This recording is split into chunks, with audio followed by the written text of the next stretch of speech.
Do not, and I mean that, do not sleep on my girl Rosa. This Animus right here, that's what we call the characters in Etheria Restart, is so freaking good. I think during the open beta, during the final test, a lot of people were dismissing her as just some hot waifu, and she's not that good. She is some hot waifu, but she also is that good. To be fair to some people, I think some of the dismissing came from the fact that her base attack is a little low for what you'd want in a DPS. I think that's something the game did to handicap her a bit since her debuffing is just so freaking phenomenal.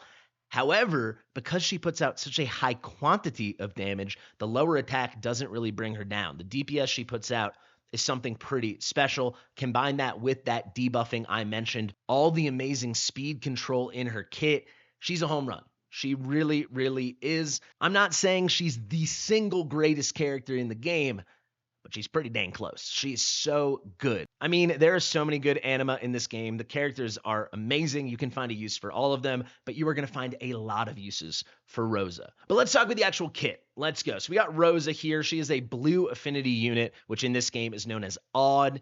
It's odd to me that they have weird names for this stuff, but red is reason, hollow is green, blue is odd. And as you can see from these arrows, the affinity strength follows that Pokemon style. Green beats blue, blue beats red, red beats green, so on and so on. We also have our affinity neutral on the bottom, the light, which are constants, the dark, which are disorder. But Rosa comes in as a blue unit, which makes her amazingly strong for certain content, and unfortunately not as strong as you'd like for other content, namely content where the enemies you have to deal with are green or hollow affinity. But even still there, because she has such amazing debuffing and she brings such a high quantity of hits, you're going to be happy you brought her. At least for a lot of things. You really, really will.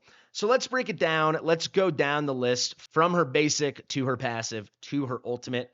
All the values I discuss in this video will reflect Rosa at max skill ups because we got to talk about full potential, baby. Let's start with the basic move here, Insane Crash. You can see Rosa will deal 3 hits for 70% damage to a single enemy. That's 210% damage on a basic in this game. That is very strong. So this is another way they make up for the fact that her attack is slightly low. She's just putting out very high multipliers and she's putting out damage all the time. Because she does a lot of ally assists by joining into attacks, teaming up with her allies, she spams this thing all the freaking time. So triple hitter, which is great for hit quantity, which is important for certain content in this game, 70% each, that's 210% damage. And then if the final hit is a crit, and as you'll see from her ultimate, she can boost her own crit along with all her allies, so this becomes a lot easier to achieve. And then going back to this, if that final hit is a crit, you have a 50% chance to reduce the target's turn meter by 10%. Very typical in turn-based games, it is all about speed. But in Etheria Restart, maybe more than any turn-based game I've ever played, it is all about speed. And she does a lot to slow down the other team, which is just phenomenal, because that's what you're looking for, baby. Let's go now to her passive, the Stalker. And with this skill, we introduce the key mechanism, as I like to think about it, in her kit, and that is Blade Heart Bloom. So what does Blade Heart Bloom do? The carrier of this debuff will take 15% extra damage from basic attacks. As you're going to see, it leads Rosa to doing a lot more basic attacks. That's why I mentioned it over here with the Insane Crash. However, something I think a lot of people miss is this is an extra 15% damage from basic attacks from anyone on your team. As long as they're wearing the Blade Heart Bloom debuff, and when Rosa's out there, enemies are basically constantly wearing it, this is like a global damage boost. And because it's a unique debuff, it stacks with everything else. I mean, this is so freaking powerful. Next up, when the carrier takes a crit hit as the main target, so not any kind of splash damage, but as main focus damage, Rosa will go and deal a follow-up attack to that enemy, again, using her basic, the very strong Insane Crash. Now you can see she's going in all the time with her basic, lots of damage, but also that 10% turn meter doesn't seem so small anymore, does it? Because she's coming in all the time. Why am I saying all the time? Well, here, when the carrier of this debuff, Blade Heart Bloom, takes a crit, that critical hit can be dealt by anyone on your team, whether it's Rosa or someone else, and every time she's going to go do a follow-up. So if it is her own hit, she'll just end up doing a double hitter.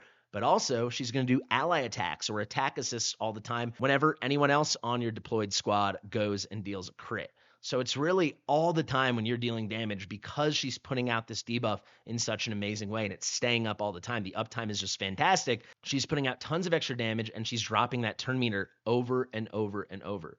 This effect can only be triggered one time per turn, but that is each ally's turn. So it can be one ally, they crit, Rosa goes. It can be Rosa, she crits, Rosa goes. It can be another ally, that ally crits, Rosa goes. It can be back to the first ally, that ally crits, Rosa goes. You get the picture. It's amazing. Let's actually go in and discuss her passive, the Stalker, and find out how you actually put the Blade Heart Bloom out. You can see here, each time Rosa lands a crit, if the target is not afflicted with a Blade Heart Bloom, she inflicts a one-turn Blade Heart Bloom on the target.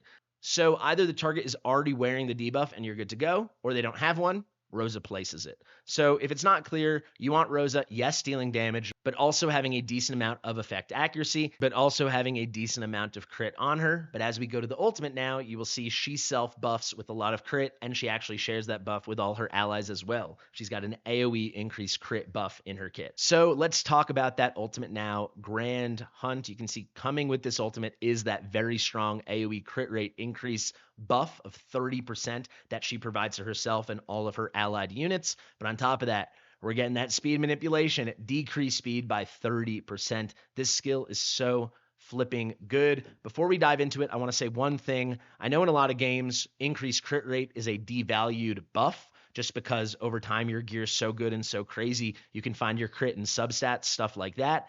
In this game, at least for a very long time, you'll have to use one, maybe two crit rate main stat pieces. You cannot roll substats nearly as high as you can roll in other games.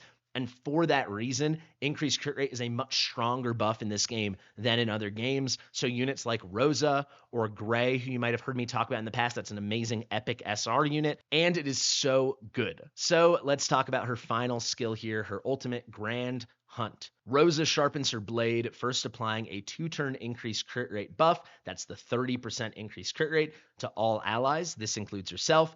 Very key here, she does it as the first thing, so she already has this applied to herself before she does the second half of this ultimate. And that second half of the ultimate does, again, a triple hitter, so a very high quantity of hits that she puts out, right? Triple hitter on the basic, triple hitter on the ultimate, and then tons of assist attacks, tons of ally attacks, where she comes in again with that triple hitting basic. But here it is, a triple hitter, 120% damage AoE to all enemies. Again, the multipliers are really, really good. That does help make up for the lower base attack. This is 360% damage, 120% per hit. This is AoE, and then each one of those crits, so each one of those 3 hits to each enemy unit, has a 40% chance to place that 2-turn 30% decreased speed debuff. Decreased speed is just so powerful in Etheria Restart, and because she's doing this AoE and she's a very high chance to land it, 40% seems small, but that is per hit and it's 3 hits. If you do the math, she actually has only a 21.6% chance to miss on all 3 hits, aka she has a 78.4% chance to hit on at least one of them, and you only have to hit on one. She's basically putting this out AoE almost all the time. Occasionally, she'll miss one unit if you're really unlucky too, but typically this is AoE, it's decreased speed, it absolutely slaps. She increases her crit, the allies crit, she comes in with the ally assists, and then every time she does that, or when she just does her normal basic attack, big damage again, and you're dropping turn meter. It just happens over and over and over, and the manipulation of the enemy turn meter, the decrease in their speed, the big DPS she's bringing, the whole thing works together beautifully. This is why I'm saying even in content where it's tough that she is not the strong affinity or neutral affinity, she is stuck going against green affinity hollow units. In that case, you can just build her tankier and you can just make sure she's landing debuff after debuff and dropping turn meter nonstop, all while making sure all your allies have their crit rate nice and high. The final thing I've got to say before we end this video here and I stop fawning over Rosa is about her speed. Her base speed is fine. It's pretty good. It's nothing mind-blowing, but I mention it because when you build her, please make her fast. You want her turn cycling all the time. You want her AoEing all the time. You want her dropping turn meter, not just from the ally assist, but from doing her basic attack. If all that's happening, you will be blown away. The damage shocks you and the control is phenomenal. I freaking love Rosa. I love her, not just because she was my first SSR that wasn't Leon, the scripted one. Leon's amazing too. We'll probably have to break her down at some point. But because too many people slept on her for too long during the open beta. I will say, in defense of the player base, people definitely came around those last few days, and I started seeing her everywhere on top teams.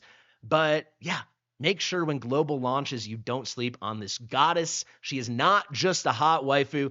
She is a hot beast on the battlefield. That sounded weird. She's awesome. What do you want me to say? I freaking love her. I can't wait to pull her when global launches on June 5th. I hope to see you there, guys. I've been Fastidious. Thank you to Mitchell, my editor, for editing this video. Share with your mother, and I'll see you real soon. Bye.